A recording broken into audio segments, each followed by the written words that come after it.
ఇంకో విశేషం అంటే దీంట్లో విజయసాయి రెడ్డి పేరు కూడా కొనసాగుతూ వస్తుంది.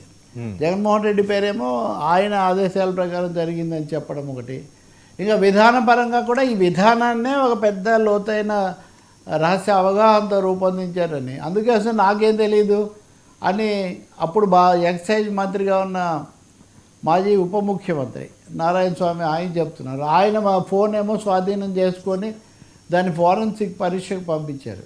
కాబట్టి ప్రభుత్వం అయితే లేదా సిట్టు పోలీసులు అయితే ఏదో ఒక విధంగా ఇక్కడ చాలా తీవ్రమైన గుడిపుఠాని జరిగింది, చాలా మొత్తం చేతులు మారింది అనేది కోర్టుకు ఆధారాలతో సమర్పించే ఒక పెద్ద ప్రయత్నం చేస్తున్నట్టుగా మటుకు కనిపిస్తుంది. అది పట్టువదలని విక్రమార్కులాగా ఒక పాయింట్ దగ్గర వాళ్ళు వదిలిపెట్టట్లేదు.